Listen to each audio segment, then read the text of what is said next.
Mike Valla spends the entire Len Halliday chapter in his books, The Founding Flies, reviewing what he has discovered about the history of the Adams. I'm tying this Adams on a number 14 fine wire hook using black thread. I'm laying down a thread base. I try to think more and more about how I use my thread economically.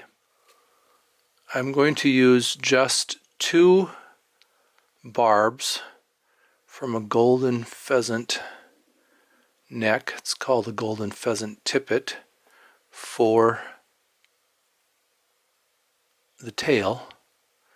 And I tie in my thread base first so that I get a good base to hold everything else.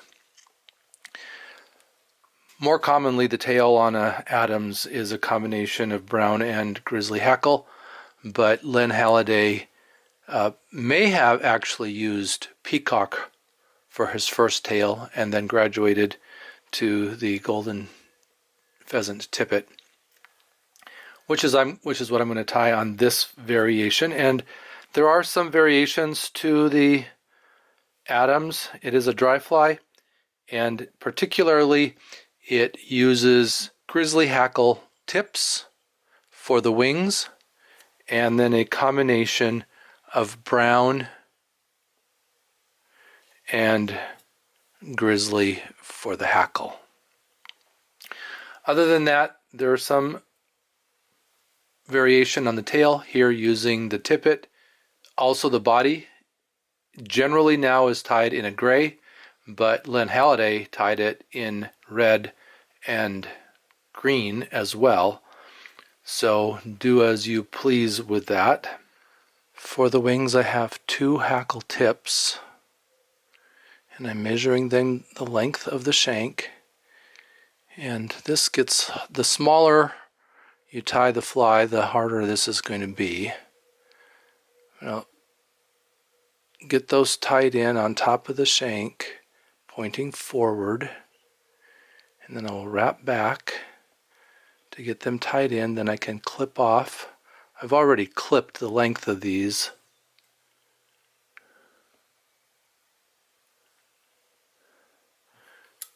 So that I'm not working with the entire feather. Clip those off, being careful not to grab the tail. Then I can pull up on both of those tips.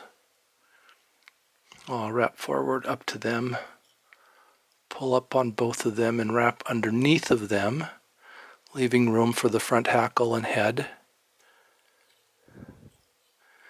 Get them to stand up.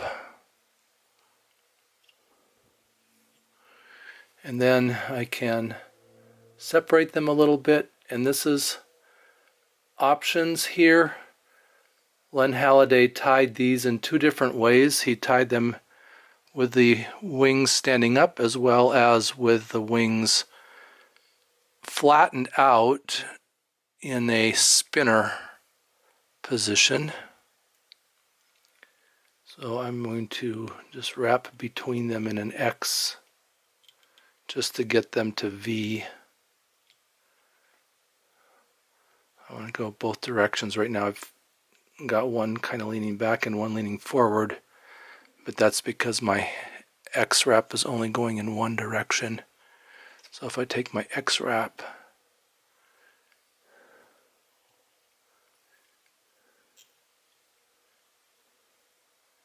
in the other direction, that will help to stand those up. And all of these fibers here that are actually the wing are just going to blend in with the hackle when I get there. So then I'll take my thread back. I'm going to come about halfway down the back of the body, because the other variation that I'm tying on this particular Adams is that I'm making it a female with the egg sac on the back. So I'm using some yellow chenille, and I've stripped the chenille fibers off the center threads, and then I'm just going to do a single wrap.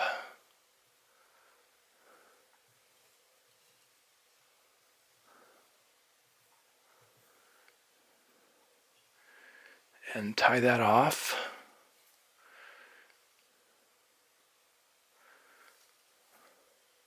One of the great debates about the Adams is exactly what it's imitating. And Len Halliday never did say what he was imitating when he tied it. And there's a great deal of debate. So, is it a mayfly? What kind of mayfly? There doesn't seem to be a mayfly that it imitates exactly. Is it a caddis? Is it a stonefly? All kinds of debate. But putting a yellow tag on it like this makes it a female with the egg sac. And then I am going to use muskrat. The original flies were not tied in muskrat. The original flies were tied in wool. But muskrat eventually kind of became the standard, although today you can buy all kinds of Adams dubbings that are designed specifically to get that gray body. And then I'll just wrap the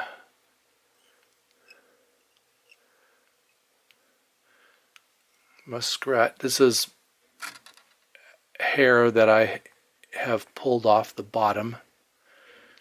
And I don't have a very nice taper there because of that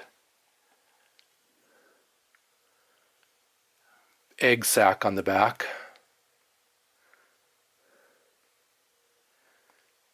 And maybe that's part of the characteristic. So this is a muskrat pelt, and I have pulled this gray material from down here on the bottom for the dubbing. The last piece then of the Adams is the hackle, and it is a combination of grizzly and brown. So I'm going to do my crew cut. Just pull down on the fibers at the butt end of the feather, clip off those longer feathers to get just that little short feathered end or short barbed end, and then wrap up over that.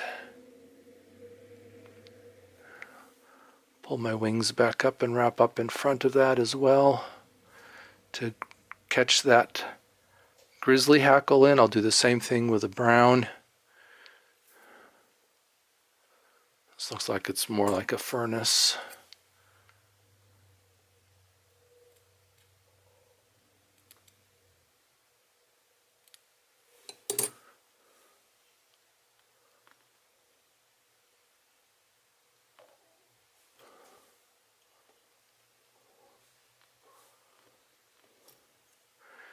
And then you can wrap them together or individually. I'm going to give it a try wrapping them together. So a couple wraps behind, lift up on those wings, and a couple wraps in front.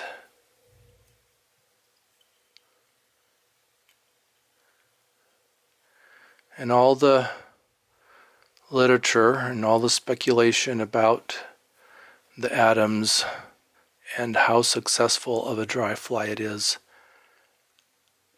has to do with this combination of grizzly and brown for the hackle.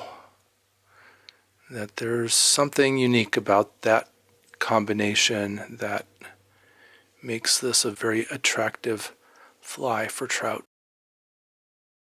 So I'll wrap 3 over the top of that, pull back on everything and expose the eye, wrap underneath of that,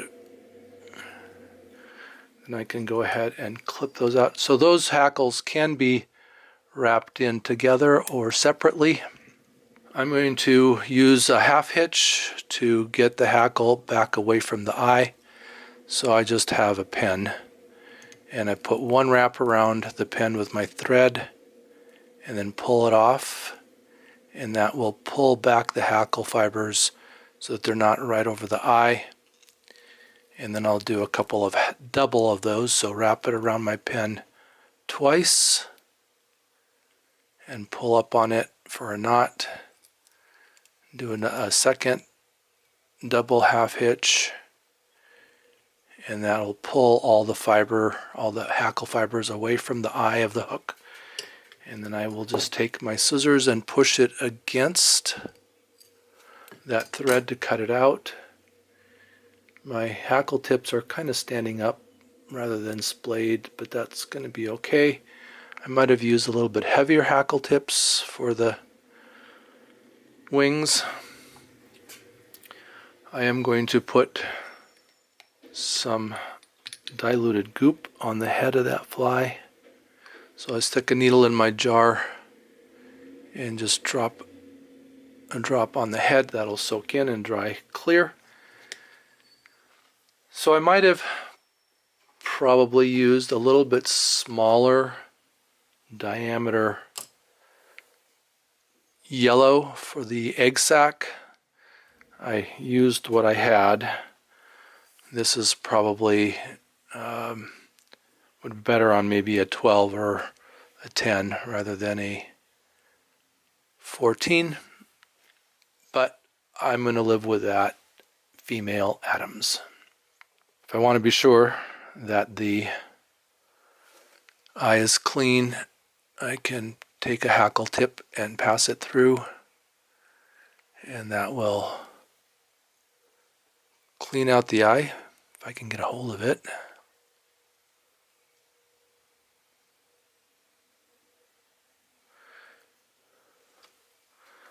I'll clean out the eye and make sure that the eye is tippet ready.